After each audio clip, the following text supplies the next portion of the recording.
Yes, that's right. If your music is people off sometimes, you're probably on the right track. Let's talk about that.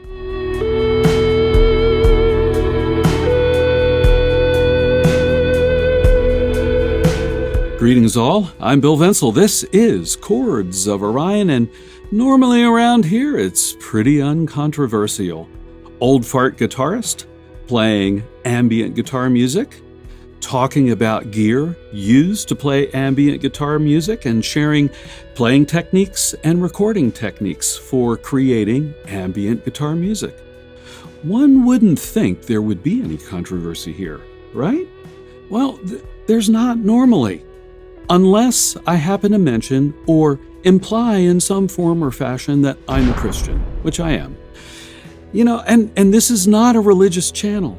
I don't proselytize people on this channel. But occasionally, that pops out because it's part of my worldview and it comes into play as I create my art. You wouldn't believe how controversial that could be sometimes. I'll give you a recent example.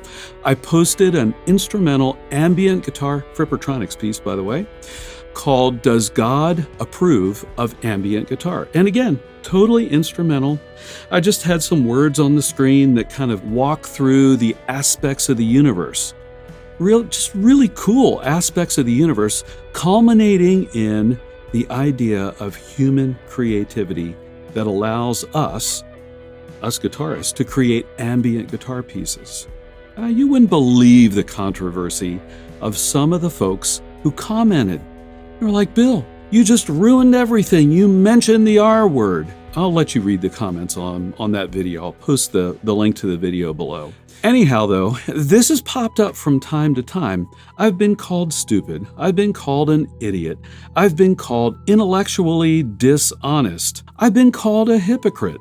Not sure why. I think I'm pretty consistent. Maybe I'm not. I think everybody's a hypocrite in some form or fashion, don't you?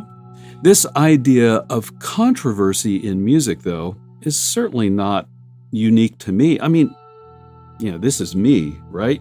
This is the history of music over thousands of years, and controversies have always been a part of music. Let me give you a few examples, maybe somewhat famous examples. The first one I'd like to call to your attention is Handel, as in Handel's Messiah. Handel was German, but he moved to England and wrote Italian opera.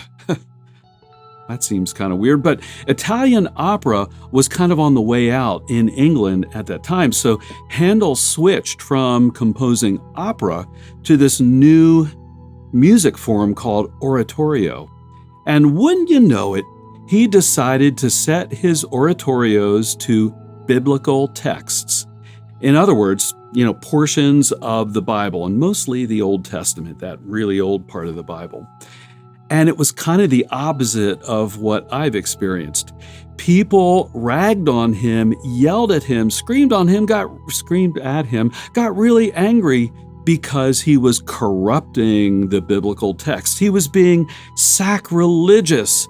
He was destroying the Christian religion.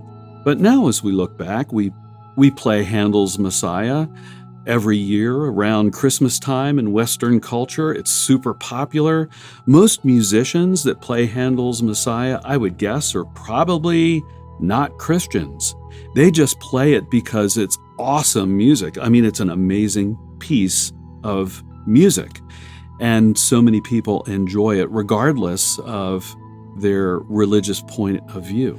Another controversy that's more modern surrounded Bob Dylan. So if you're older like I am, you may remember Dylan back in the day. If you're younger, you may enjoy or hate Bob Dylan, depending on your musical perspective.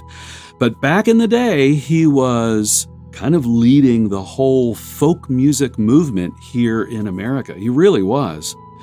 Until that one fateful day when he came out on stage with an electric guitar and a full electric band playing electric music. Oh man, the controversy was incredible. People accused him of destroying the folk music movement, of perverting his own music, of being very, very evil. And yet now that we look back at Bob Dylan's music, some of his most iconic classic songs are full electric band with him playing electric guitar. A third very modern example here in the US as of 2023 is Oliver Anthony, a musician from Virginia, again here in the US. He, just this summer of 2023, posted a song, just him playing acoustic guitar in the woods, and it became an immediate viral hit. Very, very pointed political commentary in that song. And people on both sides of the aisle here in the US love it, hate it, and praise it and yell about it, and it's extremely controversial right now. There's a lot going on around that song. Meanwhile, Oliver Anthony is making his views very well known and reaching millions and millions of people. Again, some hate it, some love it, but very few are in the middle on that particular song. So is it good to be controversial in your music, in your art? Well, maybe, maybe not. If you're trying to create some kind of false controversy just for the sake of getting people riled up, making them mad, and gaining attention for yourself, well, I don't think that's a good idea. And as a matter of fact, in my view, in many cases, it's very hypocritical. But if you're just out there creating your art, expressing your own authentic views that you hold as a person, and it happens to be controversial, I actually think that's a really good thing. I think it's really good to spark a controversy like that and get people to think about what you're communicating as a musician or as an artist if you're in another art form.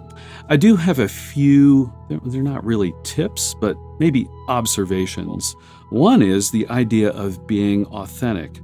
I am a strong believer that music and other artistic forms of expression should really and truly reflect who you are as a person, what you think as a person, what you feel as a person. It should reflect your experience as a person. And sometimes that is going to create controversy, and that's okay. I also think that you as an artist, or myself as an artist, that we should be courageous and be prepared to accept the controversy and not bow under the pressure of whatever that controversy might be. Although I think we should ignore the true haters, like deranged people that aren't willing to have a conversation. I think we should ignore them. I do think we should, as artists, pay attention to those who disagree with us and express it in a reasonable, thoughtful manner and actually want to have a conversation about it. After all, isn't that kind of what we're aiming for in our art? We're seeking to spark people's thoughts, people's reaction, people's conversation. So I don't think we should be afraid of interacting with people who disagree with us about whatever controversy our art sparked. And finally, fourthly, as artists who hopefully don't want to be hypocrites, we should be willing to interact with other people's art or music in a respectful, thoughtful way and be willing to have those conversations. I think it's fine to say, I think you're wrong, but we shouldn't be yelling and screaming and disrespecting other people. I mean, after all, we are all human beings on this world. We all have thoughts, feelings, and viewpoints, and we all deserve respect from one another. Not to be controversial again, but it does remind me of some of the words of Jesus, and I think most of us will get behind these words, though. Do unto others as you would have them do unto you. And I'll see all of you on the next video.